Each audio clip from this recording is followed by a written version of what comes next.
Dans ce 13 heures, des consultations régionales afin de plancher sur les questions opérationnelles liées à la mise en œuvre des subventions du Fonds mondial, plateforme d'échange qui a vu la participation de 10 pays francophones pour parler santé. La Côte d'Ivoire en quête d'autosuffisance alimentaire, d'autosuffisance en riz, denrée alimentaire la plus consommée des Ivoiriens, alors tenue d'un atelier d'échange d'expériences entre acteurs de la filière riz.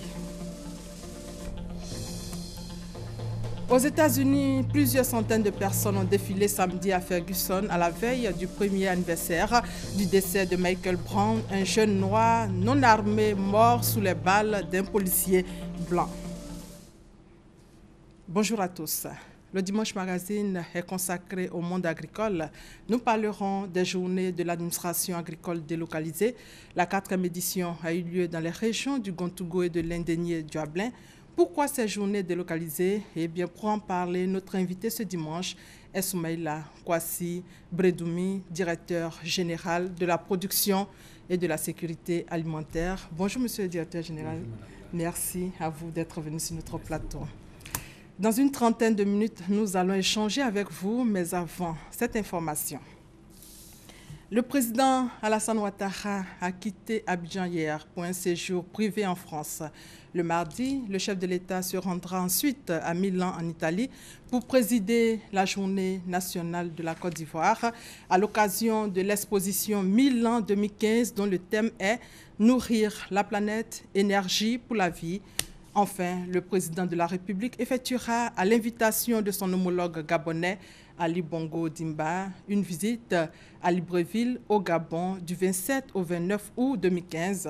Au cours de son séjour, le chef de l'État participera à la 4e édition du New York Forum Africa sur le thème central « Investir dans l'énergie du continent ».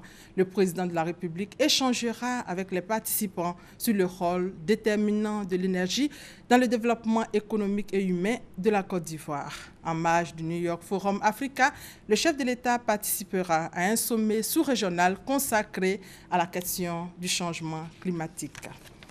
Au chapitre politique, le chef de l'État, candidat du RHDP à la présidentielle du 25 octobre, pour sa victoire dès le premier tour, une équipe de campagne. Cette équipe, conduite par les ministres Aoussou Jano et Amadou Gon, est officiellement investie en ce moment même à l'Ivoire. Chaque responsable local de campagne recevra une feuille de route. Sur place, des allocutions et un film retraçant les actions de paix et de développement du candidat Alassane Ouattara.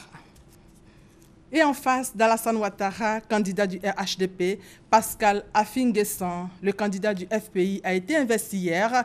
Il a reçu officiellement l'écharpe et une queue de cheval, symbole traditionnel de mission et d'onction pour la victoire de son parti, avant de présenter Marcel Gossio comme son directeur national de campagne, Gabriel Zani.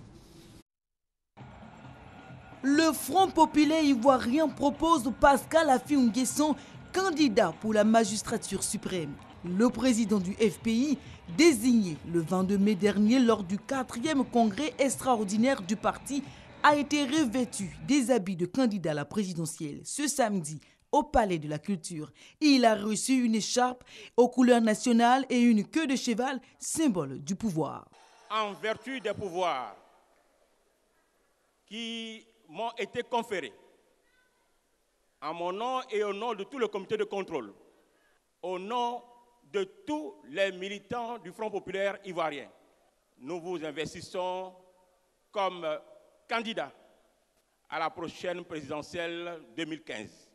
Selon Agnès Monet, la présidente du comité d'organisation du rassemblement, cette investiture est le baromètre de la vitalité du parti frontiste ivoirien. Et aussitôt investi, le candidat du FPI nomme son directeur national de campagne un fidèle disciple.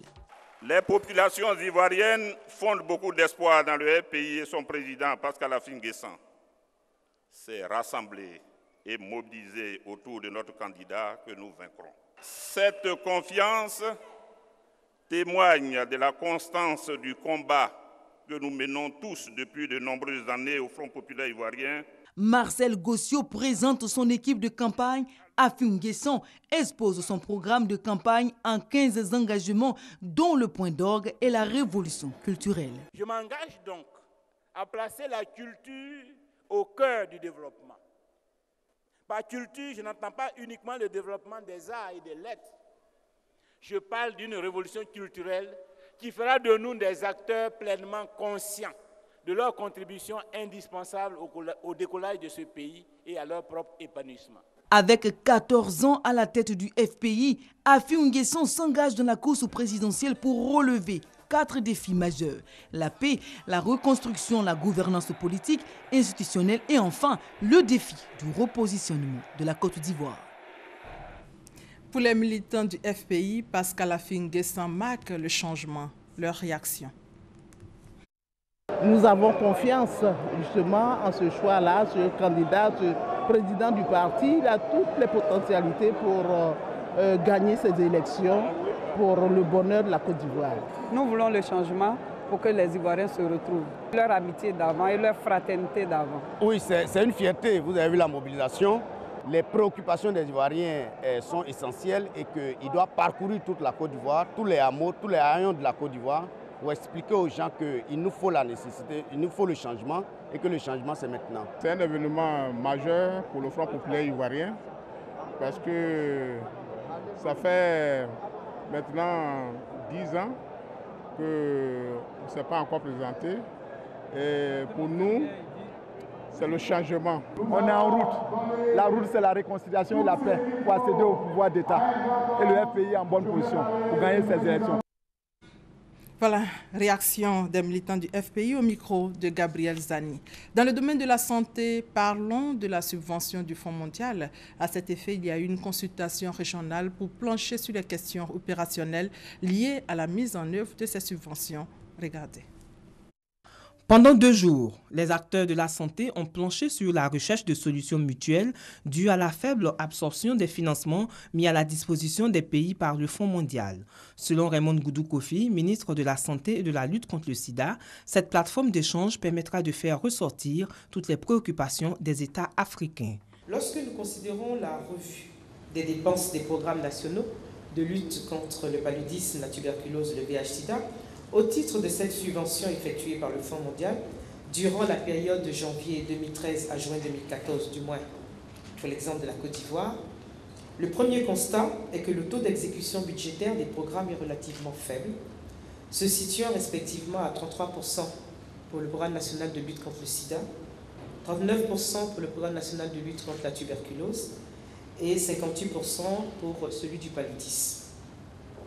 Pour le ministre de la Santé du Burkina Faso, l'harmonisation des points de vue est nécessaire pour une efficacité de la mise en œuvre des subventions. Depuis que nos pays ont commencé à bénéficier des subventions du Fonds mondial, je peux vous dire que c'est véritablement la première fois que l'ensemble des pays francophones se retrouvent pour partager leurs expériences, leurs difficultés, parce que vous imaginez aisément que quand un partenaire vous met à votre disposition une subvention, il faut que cela soit utilisé à bon escient. Au terme de ces 2 jours d'échange, un accord a été signé entre l'État de Côte d'Ivoire et le Fonds mondial pour la mise en œuvre de la note conceptuelle du volet paludisme.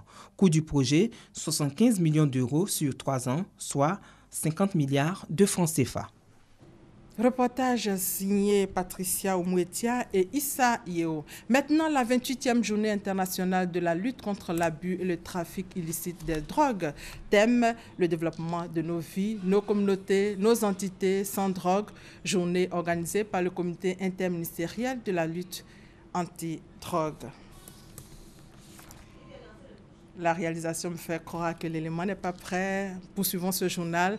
300 femmes du département de Bois-Flé dépistées contre le cancer du col de l'utérus. L'initiative est de la Jeune Chambre internationale. L'idée est d'inverser la courbe actuelle qui est de 21,7 nouveaux cas enregistrés chaque année en Côte d'Ivoire. On fait le point avec Mamadou Kwasi. En Côte d'Ivoire, selon des données statistiques, 22 nouveaux cas de cancer du col de l'utérus sont enregistrés chaque année pour une population de 100 000 femmes. Et 15 d'entre elles meurent des suites de cette maladie. Si rien n'est fait au cours des 10 prochaines années, une femme sur 12 mourra de ce mal. Une situation inquiétante pour la Jeune Chambre internationale de Bois-Flé. Elle a organisé une opération de dépistage gratuit du cancer du col de l'utérus dans leur district sanitaire. Cette opération initiée en collaboration avec l'ONG Hop Live va permettre le dépistage de 300 femmes, une initiative pour freiner l'évolution de cette maladie dans la région de la Maraoué. Cette séance de dépistage a permis à un expert de la santé d'exposer sur les dangers liés au cancer du col de l'utérus. Guy Berthomien a invité les femmes à éviter la multiplication des partenaires et surtout à se faire vacciner et participer au dépistage. L'action est saluée par le maire de Boisflé, Dr Léibi Lucien, a offert aux organisateurs du matériel médical en vue de renforcer leur initiative. Une action que la Jeune Chambre internationale de Boisflé veut reproduire dans toutes les villes de la région de la Maraoué. Toujours en santé, les populations de la sous-préfecture de Kani, dans le département de Korogo, ont été sensibilisées sur les fistules obstétricales. Cette séance de sensibilisation vise à amener les femmes porteuses de fistules qui vivent dans la honte, surtout à se rendre dans les hôpitaux pour se faire soigner gratuitement. L'ONG Yeti est l'initiatrice de ces séances de sensibilisation. Philomène Kwame et Thérèse Tapeyobwe. La campagne de sensibilisation initiée par l'ONG Yeti est financée par le Fonds des Nations Unies pour la population avec l'appui de l'IBF a pour but d'amener les porteuses de fistules à se libérer de la honte et à se rendre dans les centres de santé de leur localité afin de recevoir des soins gratuits. À Koni, dans le département de Korogo, la présidente de l'ONG Yeti, Koulibaly Nanga, initiatrice des campagnes de sensibilisation dans la région, sur les fistules, a invité une fois encore les populations à se débarrasser de leurs vieilles habitudes, notamment l'excision, les mariages précoces, qui sont entre autres les causes de la maladie. Puis à conseiller aux femmes porteuses de fistules à se rendre à l'hôpital car la fistule se soigne et se guérit. La fistule se manifeste par l'écoulement incontrôlé d'urine ou même des selles. Elles sont causées entre autres par les accouchements difficiles et prolongés sans assistance médicale, les mutilations génitales féminines, les mariages précoces et le manque de consultation prénatale. Et cette fois sera la bonne. Parlons maintenant de la 28e journée internationale de la lutte contre l'abus et le trafic illicite des drogues. Thème, le développement de nos vies, nos communautés, nos entités sans drogue. Regardez. Auguste Didier Apia, accro à la drogue. Aujourd'hui, grâce à une ONG de lutte contre la drogue, Auguste Didier Apia a retrouvé ses sens. Il ne compte plus y retourner. Il a définitivement intégré la vie active. Je leur dis les fois de ne pas se décourager, qu'ils peuvent s'en sortir. Si moi j'étais ancien usager de drogue que je suis sorti, c'est qu'eux aussi, ils peuvent s'en sortir. Selon le comité interministériel de lutte antidrogue, SILAD, 80% des jeunes âgés de 13 à 20 ans s'adonnent à la consommation de la drogue. Cette situation préoccupe le SILAD. Il a donc décidé de faire de la sensibilisation. Selon Mamadou Krouma, secrétaire général du SILAD, l'écoute et la prise en charge sont les solutions idoines à une réinsertion des usagers de la drogue. Il faut équilibrer maintenant la lutte contre la drogue en insérant, en intégrant le volet de prise en charge et considérer donc le consommateur de drogue comme un malade. Il faut le soigner et après l'avoir soigné, il faut chercher à l'insérer. Lancine Sissi, directeur de cabinet représentant le ministre de l'Intérieur et de la Sécurité, a réaffirmé la volonté du gouvernement de mettre tout en œuvre pour éradiquer ce fléau. Les services de répression de la police, de la douane, de la gendarmerie qui mettent ensemble leurs efforts, c'est ensemble que nous gagnerons le combat contre la drogue. Le comité interministériel de lutte antidrogue a pour mission la coordination et la supervision de toutes les structures engagées dans la lutte contre la drogue. Il a vu le jour le 4 août 1994. Dans l'actualité judiciaire, 25 auditeurs de justice ont prêté solennellement serment de garder religieusement le secret professionnel et de se conduire comme des dignes et loyaux auditeurs de justice. La cérémonie avec Sidonie Davila-Waka. Je le jure. Je le jure. La main droite levée et d'une voix forte, chaque auditeur s'est engagé à respecter le secret professionnel et à ne rien divulguer, des dossiers auxquels il aura accès pendant son stage. Je le jure. J'espère pouvoir honorer et respecter les obligations liées à ma charge. Nous comptons les observer scrupuleusement et être au mieux que se peut de meilleurs magistrats. Ça nous engage à une certaine responsabilité, aussi bien au niveau de la société qu'au niveau des magistrats eux-mêmes. Ce rite de passage marque leur entrée dans le monde judiciaire. Au cours de cette cérémonie hautement symbolique, ils ont revêtu pour la première fois la robe de magistrat. Ils l'ont fait en présence de leurs familles, amis et connaissances, non sans oublier la présence des plus hautes autorités judiciaires, dont le ministre de la Justice. C'est un soulagement. Nous espérons que nous allons continuer sur cette lancée pour accroître le nombre de magistrats et par conséquent faciliter la sortie des dossiers de nos différentes juridictions. Pendant plusieurs mois, ces 25 futurs magistrats, dont 10 femmes, bénéficieront d'un apprentissage des techniques professionnelles spécifiques au métier de magistrat.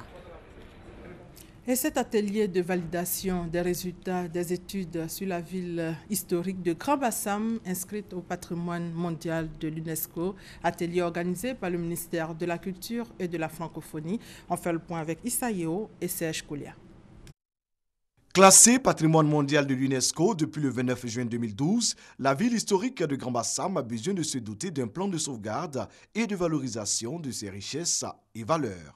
L'État de Côte d'Ivoire travaille justement sur la question. Les experts en patrimoine ont réfléchi sur la validation des résultats des études de la ville. Comme nous tenons à ce que la ville historique de Grand-Bassam demeure sur la liste du patrimoine mondial, nous sommes venus dans ces travaux-là pour voir si les résultats de ces études cadrent avec les recommandations de l'UNESCO. L'intérêt que, à la fois, le ministère de la Culture, mais au-delà du ministère de la Culture, la primature, la présidence, porte à ce dossier, me fait donc augurer de lendemain meilleur pour notre ville. Bassam va être un pôle d'excellence et d'expertise, donc il y a énormément de choses qui vont partir et ces choses-là prennent déjà naissance avec cet atelier. La révalorisation de la ville historique de Grand-Bassam va coûter environ 60 milliards de francs CFA. Le financement est assuré par l'État de Côte d'Ivoire, les partenaires au développement et les partenaires privés. L'actualité oblige, l'équipe de campagne du candidat du RHDP investit aujourd'hui. Nous vous proposons quelques réactions des membres de cette équipe de campagne. C'est au micro de Sylvie Touré et de Mamadou Kwasi. Nous allons composer une direction régionale de campagne avec toutes les forces vives, toutes les personnes dont la voix porte dans la région. Oui, c'est l'investiture de la direction de campagne, c'est-à-dire la mise en mission avec une feuille de route claire de la direction de campagne. Nous sommes conscients du travail qu'il y a à faire. Nous savons ce qu'il y a à faire depuis qu'on a écouté le président le 6 août dernier. Je dirais que les populations de Bonoukou sont déjà mobilisées pour la victoire du candidat Alassane Ouattara au présidentiel 2015. Le RHDP, dans sa globalité, les 5 partis, j'allais dire même les 6 avec le PIT qui rejoint le RHDP, est en marche pour la victoire d'Ado au présidentiel 2015. Oh, mais on sent que les choses sérieuses commencent. L'investiture de l'équipe du président, candidat, on sait que les choses sérieuses, ce que je viens de voir ce matin, je sais que les choses sérieuses commencent. C'est la fête, parce que nous sommes venus démontrer notre mobilisation et notre engagement pour notre candidat. Envahir le terrain, sensibiliser pour que les uns et les autres puissent sortir pour aller voter massivement le candidat du RHDP. On va gagner un coup KO. Moi j'ai confiance. Relayer le message de l'espoir, le message de la Côte d'Ivoire nouvelle, apporter dans les contrées les plus reculées, la bonne nouvelle pour amener nos parents à adhérer massivement à cette Côte d'Ivoire qui gagne, cette Côte d'Ivoire nouvelle, cette Côte d'Ivoire qui entraînera toute l'Afrique avec elle dans l'émergence, dans le développement. Je pense que Saint-Foy aura une grande contribution parce que c'est une zone assez peuplée et aujourd'hui les populations sont prêtes à voter massivement le président de la République. C'est avec beaucoup d'émotion, le fait de savoir que nous serons investis ce matin pour la mission principale de faire élire le président Alassane, surtout au premier tour. C'était là les réactions des membres de l'équipe de campagne du président candidat du RHDP, des militants qui expriment leur volonté de s'engager pour la victoire d'Alassane Ouattara. La présidentielle 2015 approche donc. C'est dans moins de 2 mois. Les organisations de la société civile se mobilisent. L'UNATSI, l'Union nationale des artistes de Côte d'Ivoire, et la FONDACI, la Fondation des artistes de Côte d'Ivoire, initie la 2e édition de la caravane des artistes de Côte d'Ivoire pour les élections apaisées. Serge Collier. Sensibiliser les populations et les acteurs politiques à des élections sans violence par le canal de la culture. C'est le pari que se lancent les artistes de Côte d'Ivoire. Ken Adamo, président de l'UNATSI, l'Union nationale des artistes de Côte d'Ivoire, et Edmond William, président de la FONDACI, la Fondation des artistes de Côte d'Ivoire, et leurs partenaires conduisent la caravane nationale pour des élections apaisées. 2 mois durant, ils sillonneront la Côte d'Ivoire pour véhiculer à travers des concerts et spectacles le message de paix et d'unité. Le travail sera plus dosé dans les zones où les gens se regardent vraiment en chien de faïence.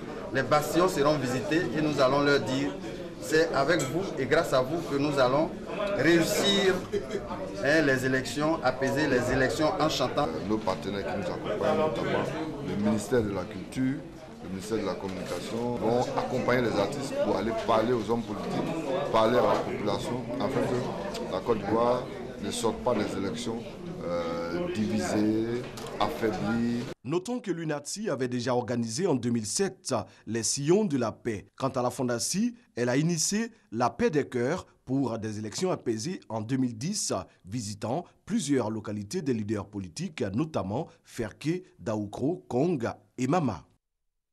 Langbandji, c'est la fête de la richesse en pays Adjoukrou. Dans cette partie de la Côte d'Ivoire, région de Dabou, c'est une tradition, un moment de démonstration de tout ce qu'un homme possède comme richesse. Dans le village de Débrimou, cette fête a été célébrée. Découverte, c'est un reportage commenté par Eugène Atoubé. Cet homme fait partie des riches de Débrimou, village de la commune de Dabou. À son crédit, de longues années d'action continue et reconnue par la communauté villageoise de Débrimou, avant d'être aujourd'hui accepté dans le cercle très restreint des hommes riches. Denis Loès Esso désormais en fait partie, une exigence de la tradition en pays Adjoukrou. À Débrimou, comme dans tous les villages Adjoukrou, il vient le temps où le fils du village célèbre sa richesse au cours d'un rituel appelé Angbangui. À cette occasion, c'est l'individu qui est célébré. Il étale devant la communauté villageoise et les invités toute sa richesse. Denis Loès Esso, pour sa part, exhibe ses bijoux de grande valeur, ses tenues traditionnelles assorties de parures d'or, bref, tout ce qu'il possède de somptuosité. Tout le temps que dure cette exposition, chants, danses et clameurs de tambour honorent l'homme riche du village, sur des accents de félicitations. Outre cette reconnaissance de tout le village et d'entrer dans le cercle des hommes riches de Débrimou, Langbangui autorise à la prise de parole, la participation aux affaires du village et donne surtout une plus grande responsabilité au sein de la communauté villageoise. Langbangui précède une autre fête très importante en pays Adjoukrou, les Bèbes, fête du partage, fête au cours de laquelle les riches vont étaler toute leur opulence. Retour sur d'autres temps forts du 55e anniversaire de l'indépendance de la Côte d'Ivoire, l'école obligatoire, les grands chantiers réalisés par le chef de l'État, des défilés, la paix, la cohésion sociale, des sujets abordés au cours de cette célébration et partout en Côte d'Ivoire. Ambiance et commentaires avec nos différents reporters. Satama Sokoro, dans le département de Dabakala, a aussi marqué l'événement en célébrant les 55 ans de la Côte d'Ivoire. Le sous-préfet de Satama Sokoro, Adjima Eric Olivier, a axé son message sur les nombreux acquis obtenus en si peu de temps par le président Alassane Ouattara. Des acquis à consolider autour des idéaux de paix, de concorde et de cohésion sociale. L'assistance a eu droit à un défilé des forces de sécurité et des forces vives à la grande joie des populations. Tafiré, dans la région du Yambol, c'est l'esplanade de la gare routière qui a servi de cadre à la célébration du 55e anniversaire de l'indépendance de la Côte d'Ivoire. Le sous-préfet de Tafiré, Paul Tanoyao, a fait le bilan des actions menées par le président de la République Alassane Ouattara en 4 années d'exercice du pouvoir d'État. Paul Tanoyao a lancé un appel à ses administrés pour un scrutin présidentiel apaisé le 25 octobre 2015. La cérémonie a pris fin par un défilé des forces de sécurité et des différents corps de métier. C'est dans la joie et l'allégresse que les habitants de la sous-préfecture de Marandala ont commémoré le 55e anniversaire de l'indépendance de la Côte d'Ivoire. Guèye Faye, sous-préfet de Marandala, dans son adresse, a salué les actions de développement entreprises par le président de la République depuis son accession à la magistrature suprême. Aux habitants et surtout à la jeunesse, il a demandé de renoncer à la violence et de faire de la réconciliation leur cheval de bataille. À Guiglo, capitale de la région du Cavali, les festivités marquant le 55e anniversaire de l'indépendance de la Côte d'Ivoire se sont déroulées à la place publique Félix Houphouët-Boigny. Le préfet des régions du Cavali, Koné Messamba, dans son adresse, a rappelé les nombreux acquis enregistrés par le pays au plan sécuritaire, au plan de la réconciliation et au plan du développement. Les filles et fils du Cavali sont résolus à tourner définitivement la page sombre de leur histoire et s'engager vers un développement harmonieux de leur région. Tanané n'est pas resté en marge des festivités du 55e anniversaire de l'indépendance de la Côte d'Ivoire. Blaise Pépé Joseph, secrétaire général des préfectures, a saisi l'occasion pour rappeler les efforts des pionniers pour la lutte émancipatrice. Il a aussi fait le bilan de la marche du pays sous la houlette du président Alassane Ouattara. Il a enfin exhorté les populations à faire en sorte que les élections à venir se déroulent dans un climat apaisé. Les 55 ans de la Côte d'Ivoire ont été aussi célébrés à Boguné, localité située dans le département de Mans.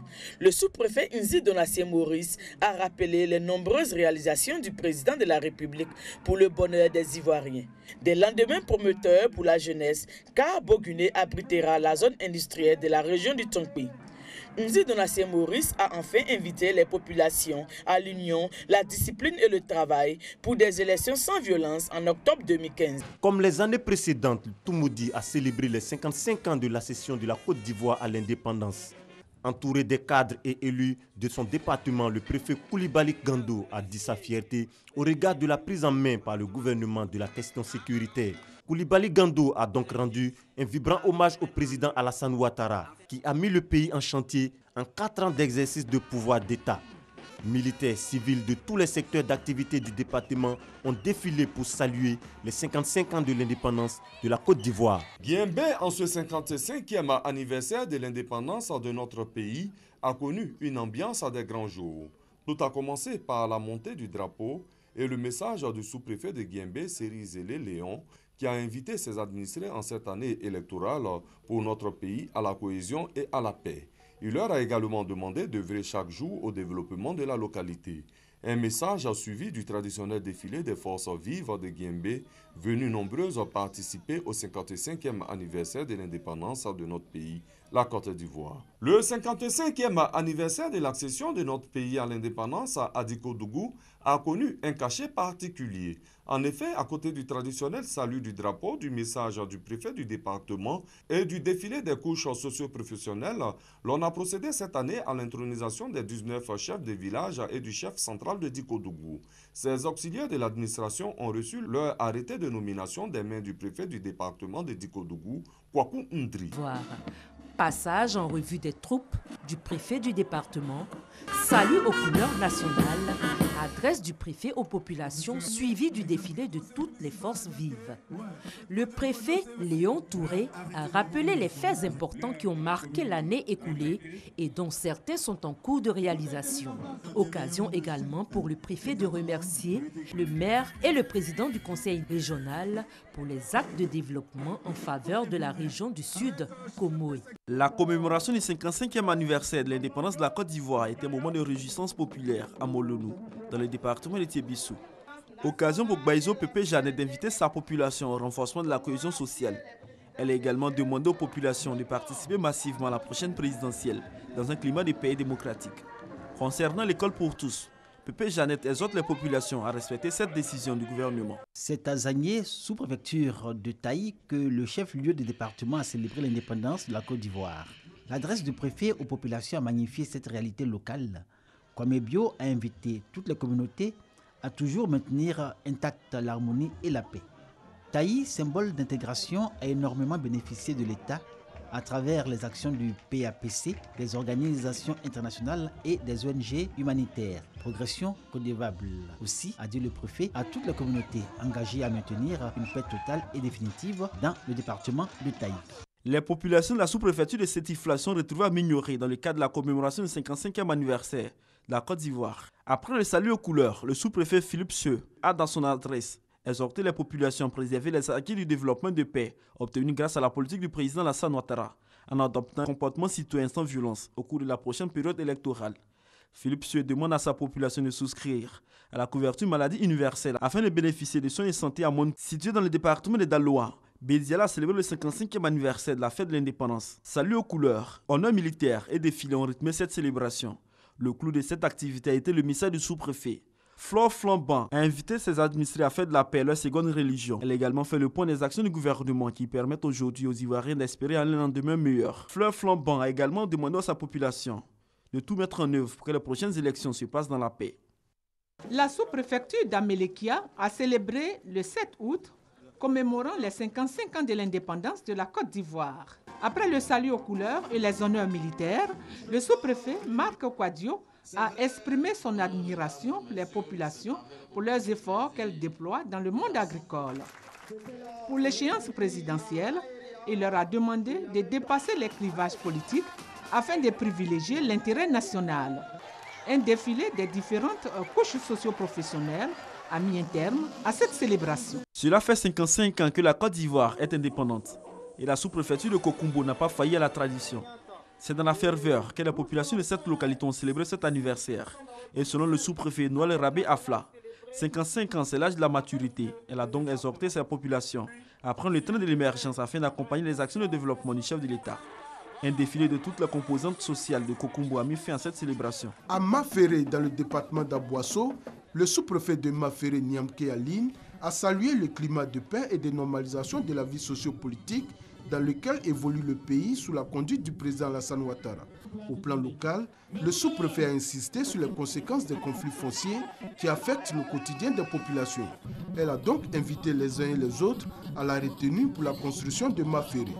Défilés et prestations des danses traditionnelles ont été le clou de la manifestation à Maféré. Dans la sous-préfecture d'Aniasué, c'est le village de Satikran qui a abrité la célébration du 55e anniversaire de l'indépendance de la Côte d'Ivoire. Après la revue des troupes, suivie du défilé des forces armées et des différentes couches sociales, le sous-préfet d'Aniasué, Brigitte Kosonou, épouse V, dans son allocution, a rendu hommage au chef de l'État, Alassane Ouattara, qui a permis le reprofilage de 98 km de pistes et le bitumage de plus de 30 km de route entre Aniasué et Abengourou. Les populations de la sous-préfecture de Niablé se sont retrouvées dans le village de Zournou. Avant le traditionnel défilé des forces vives de la société, le sous-préfet de Niablé, Sadiki Bakayoko, s'est félicité de l'union entre les élus, cadres, autorités coutumières et administratives pour le développement de Niablé. Aussi a-t-il appelé à participer massivement au scrutin d'octobre prochain dans la paix, la tolérance et la fraternité. Sadiki Bakayoko a également salué les actions du chef de l'État et de la première dame en faveur de l'employabilité des jeunes et l'autonomisation des femmes dans la sous-préfecture de Niablé. Fête de l'indépendance de la Côte d'Ivoire à Grand Laou, fête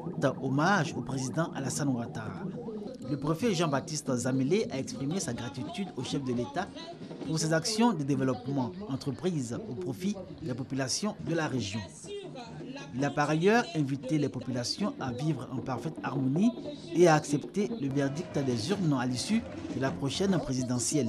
Élan citoyen, toutes les composantes de la population de Grand Laou ont défilé avec cet espoir de maintenir à Grand Laou l'exemplaire harmonie communautaire. Dans la commune d'Alosso, région d'Alépé, Suzanne Béé, sous-préfet de la circonscription, a appelé les populations à l'union et à la paix pour un développement harmonieux de la région.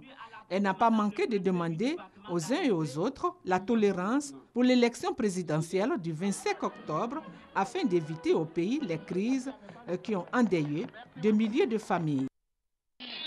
La place publique de Pokanda, prise d'assaut par les populations venues rendre hommage à tous ceux qui ont permis à la Côte d'Ivoire d'être indépendante et surtout témoigner leur amour pour la patrie. Le préfet de Bokanda a saisi l'occasion pour inviter les jeunes à l'entrepreneuriat afin de participer au développement de la Côte d'Ivoire. Pour l'élection présidentielle d'octobre prochain, Gabin Kassi Amankou exhorte les populations à battre le record du taux de participation. Il souhaite que cela soit un moment de fête, dans un esprit démocratique. Les forces vives du département de Bokanda ont effectué un défilé, précédé de saluts aux couleurs et d'honneurs militaires. Et puis ce soir, nous allons revenir sur un autre aspect du message du chef de l'État à la veille de l'an 55 de la Côte d'Ivoire, le volet santé, donc dans notre édition de 20h. En images, aux États-Unis, un an après la mort du jeune noir Michael Brown, tué sous les balles d'un policier blanc, la ville de Ferguson se souvient, samedi à la veille de l'anniversaire de la mort du jeune homme de 18 ans, plusieurs centaines de personnes ont défilé dans cette localité. Ce dimanche, pour les commémorations, les marcheurs observeront 4 minutes 30 secondes de silence pour marquer le fait que le corps de Michael Brown, qui reposait face contre terre, est resté 4h30 dans la rue avant d'être transporté à la morgue. En Côte d'Ivoire, le riz est beaucoup consommé des Ivoiriens, mais la production nationale ne couvre pas les besoins en riz des familles. Alors, pour améliorer les performances et accroître la production, les acteurs du secteur se sont retrouvés pour réfléchir sur le sujet. Moussa Koulibaly et Abou Sanogo. Les acteurs de la filière riz réunis en atelier autour du thème renforcement des capacités et partage d'expériences pour le développement durable de la chaîne de valeur de riz en Afrique grâce à la coopération Sud-Sud. Pendant 2 jours, cette rencontre d'Abidjan devrait permettre aux acteurs de la chaîne alimentaire de riz de faire un état des lieux et de partager les connaissances et les compétences. Et il s'agit aussi, dans ces réflexions, de renforcer l'offre rurale de manière à répondre à la demande urbaine et garantir la qualité de la production. Ce projet s'inscrit dans le cadre de la mise en œuvre de la stratégie nationale de développement du riz qui donne la priorité à la couverture nationale des besoins de riz pour les prochaines années. La Côte d'Ivoire, comme beaucoup de pays, n'est pas autosuffisant en matière de riz. D'ici 2016, puisque c'est l'objectif qui a été fixé, nous serons donc autosuffisants en matière de riz en produisant 1 900 000 tonnes. Et à partir de cela, nous avons également 2 années pour consolider nos acquis et à partir de 2018 être non seulement autosuffisants, mais capables d'exporter du riz dans la sous-région. Ce projet, dont la signature est intervenue en avril dernier entre le directeur général de l'Organisation des Nations Unies pour l'alimentation et l'agriculture, FAO, et le ministre de l'Agriculture, pendant le Sahara 2015, est un projet régional financé par la République de Corée au bénéfice de 3 pays, la Côte d'Ivoire, le Burkina Faso et le Nigeria.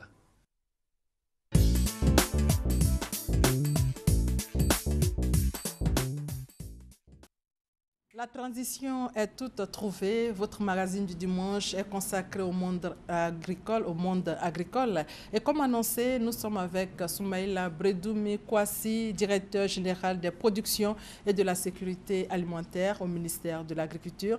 Merci, monsieur le directeur général, d'avoir accepté notre invitation. Merci, madame. La production du riz occupait une bonne place aux journées de l'administration agricole délocalisée à Bandoukou, c'est ça? Oui, madame, comme partout en Côte d'Ivoire, surtout dans la région d'Abangourou, où les problèmes de coexistence entre les cultures de rente et les cultures vivrières se posent. Le ministre a véritablement parlé et a fait une visite sur un terrain de près de 150 hectares potentiels, a visité la mise en œuvre d'un bas-fonds par le programme d'appui aux infrastructures agricoles de l'Individuel Diablin pour 150 hectares et 87 hectares sont mis en œuvre et produites. C'est un problème important dans la région en Côte d'Ivoire, mais particulièrement dans cette zone, la zone de Bétier. Et Madame le préfet du département en a fait une expression particulière. Et pour parler en détail de la 4e édition des JAAD, Journée de l'administration agricole délocalisée, nous allons suivre ce reportage d'Astou Touré, commenté par Ami Sissoko, reportage qui fait le point des activités de la JAAD. Le ministère de l'Agriculture veut rapprocher l'administration centrale du monde rural, une stratégie qui vise à recueillir les préoccupations des acteurs agricoles. Les journées de l'administration agricole délocalisée, les JAAD, plateformes d'échange entre ministères de l'Agriculture et producteurs, sont donc l'occasion de trouver des solutions aux problèmes des agriculteurs. Pour cette 4e édition qui concerne le bilan du Programme national d'investissement agricole PNIA, le ministre de l'Agriculture a effectué une tournée à Bandoukou, Koumfao, Manzanoua, Prendoukro et à Bangourou. Objectif s'enquérir de l'état d'avancement des projets du PNIA en faveur de l'anacad, du café, du cacao, du riz et du vivrier dans ces régions. Après ces visites, Mamadou Sangafoua Koulibaly a marqué sa satisfaction. En 2 années de mise en œuvre sur les 5 ans du programme national d'investissement agricole, de façon générale, les productions de rente ont connu une croissance de 15%. Et les productions vivrières ont connu une croissance de 28%. Bilan positif. Le programme national d'investissement agricole estimé à 2040 milliards de francs CFA a pour but de lutter notamment contre la pauvreté, d'assurer la sécurité alimentaire et de générer environ 2 500 000 emplois sur 5 ans. Les meilleurs producteurs et coopératives ont reçu des kits agricoles et des tricycles, entre autres, d'une valeur de 2 milliards de francs CFA. Je suis très content pour ce que notre ministère de tutelle vient de faire. En tout cas, c'est un signe très encourageant, c'est motivant. Après l'étape de Gontougo et de l'Indénu Djouablé, ce sera bientôt le tour des régions de l'ouest du pays d'accueillir les journées de l'administration agricole délocalisée. Monsieur le directeur général, nous allons chercher à mieux comprendre pourquoi des journées de l'administration agricole délocalisée. Pourquoi cette initiative? Merci madame. Je crois que dans la vision du chef de l'État de remettre l'agriculture au cœur de l'économie ivoirienne, le ministre de l'Agriculture s'est doté d'un certain nombre d'instruments de travail, notamment le programme national d'investissement agricole. Et pour décliner ce programme, des leviers particuliers ont été pris par le ministre de l'Agriculture, notamment les stratégies sectorielles. Et à partir de ces stratégies sectorielles, il y a un certain nombre de projets qui se déclinent. Et le ministre de l'Agriculture a initié, donc personnellement, ce qu'on appelle les journées de l'administration agricole délocalisée. Il nous dit souvent, DG, il préfère une visite de terrain que plusieurs centaines de pages de dossiers, de rapports.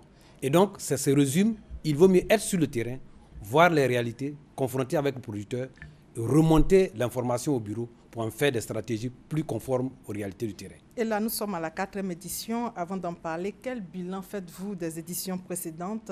D'abord, commençons par la première édition. La première édition, madame, a eu lieu... C'était en 2012. En 2012, dans le sud-ouest. Le thème, c'était la réforme du conseil du café-cacao. Et vous savez que c'est la zone qui est maintenant la boucle du cacao, la région de San Pedro, Nawa, etc. Et nous avons confronté aussi un problème sur le foncier. Après cette étape, nous sommes allés dans la région de ce qu'on appelle le Oroba et le Denglé, où nous avons parlé comme thème réforme du coton anacad. Et là, c'était en 2013. Et ça, c'était en 2013. En 2014, nous étions en Korogo, coïncidence avec les journées mondiales de l'alimentation, placées sous l'agriculture familiale. Et nous avons parlé en ce moment-là comment intégrer un certain nombre de facteurs pour faire une agriculture développée au sein d'un certain nombre d'infrastructures communautaires. Parce que l'agriculture seulement ne peut pas permettre aux populations de sortir de la pauvreté. Et nous sommes donc à la 4e édition. Avant la 4e édition, rappelez-nous les principaux acquis. Les acquis, la filière café-cacao, vous savez, après la réforme, avait besoin d'un certain nombre de réglages. Et le ministre de l'Agriculture l'a fait après cette tournée de l'Ouest. Et aujourd'hui, nous sommes à 850 francs le kilo du cacao, vous le voyez. Le foncier rural a été un problème important dans le sud-ouest. Suite à ça, le ministre de l'Agriculture a donc pris sur lui de voir avec le gouvernement de remettre la loi à la réalité. La loi disait qu'après 10 ans, ceux qui ne sont pas conformes avec cette loi perdaient leur terrain au profit de l'État. Compte tenu des 10 ans passés de crise, le ministre est donc reparti à l'Assemblée et une prolongation de 10 ans a été donnée à cela. À partir de cela aussi, il y a eu une recherche de financement de l'ordre de 19 milliards financés par nos partenaires techniques, notamment l'Union européenne, pour permettre aux populations d'avoir leur certificat foncier. Donc ça, c'est un acquis du Sud-Ouest. En ce qui concerne la région Oroba et Denglé, 2 acquis principaux. D'abord, la réforme Anacad, qui piétinait, qui avait quelques difficultés. Des réglages ont été faits et aujourd'hui, je peux vous assurer que sur un prix plancher de 275 francs le kilo, on a vu l'anacad s'acheter à plus de 600 francs le kilo. Un autre dossier était pendant, qui revenait partout, c'était le projet soja. Le ministre nous a instruit avec la direction générale de planification et aujourd'hui, avec ces éléments, le chef de l'État vient de nous soulager en disant que ce projet va reprendre avec un financement de 16 milliards de francs CFA à la satisfaction des populations du Nord. Dans la région des savanes, il y avait 2 gros problèmes. Le problème de l'intégration d'un certain nombre de petits projets qui se faisaient, comment faire de Korogo un pôle de développement, ce qui était un acquis. Il y avait un autre dossier, la Côte d'Ivoire souffrait d'une menace de l'embargo sur sa mangue. Nous sommes 3e exportateur mondial de la mangue sur le marché européen, près de 20 000 tonnes, Et nous étions menacés d'avoir une suspension parce qu'il y avait quelques problèmes sur la qualité de nos mangues. Le ministre de l'Agriculture nous a instruits, on a préparé des dossiers. Il allait face au chef de l'État, au Conseil des ministres, et le président de la République, dans sa magnanimité classique, a débloqué 1,7 milliard pour soutenir la filière mangue, comme il a fait pour la banane, comme il a fait pour d'autres secteurs avant. Et donc, aujourd'hui, Dieu merci, nous sommes passés de 62 interceptions à moins de 10 interceptions, parmi les meilleurs en Afrique.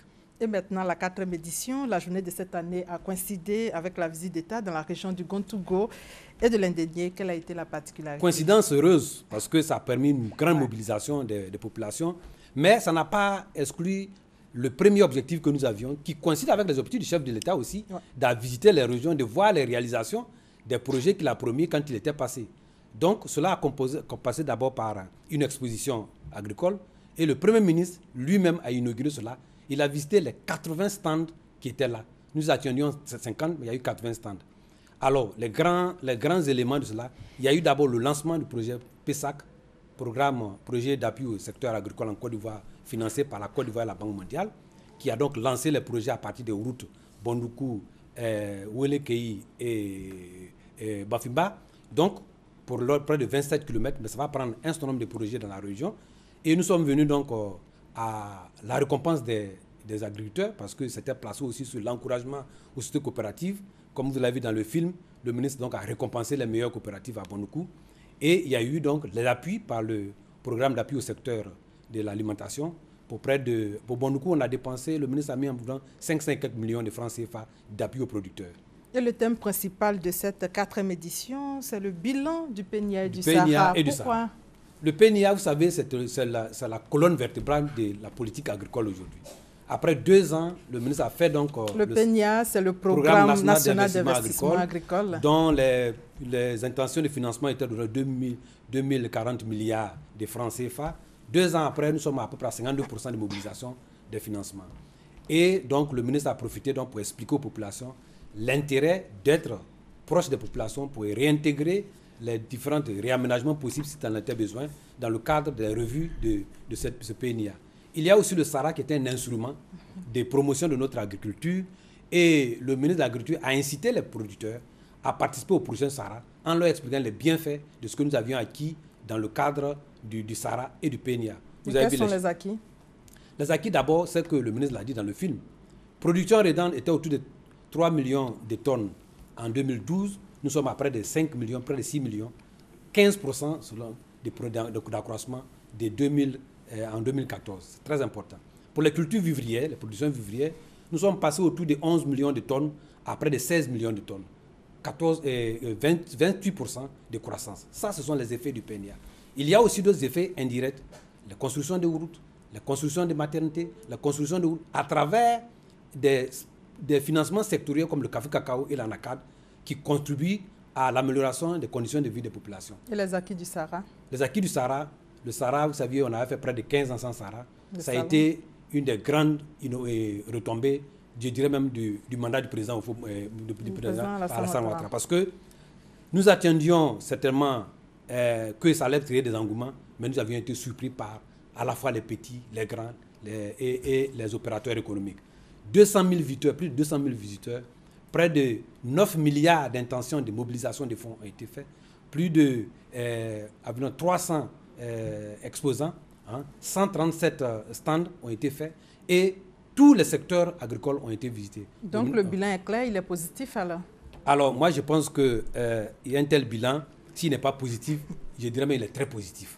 Parce que vu que nous sortions d'une grande crise et ce n'était pas évident de reprendre un tel Sahara, le ministre l'avait voulu en 2014, mais vous savez, avec le problème d'Ebola, on l'a recalé en 2015.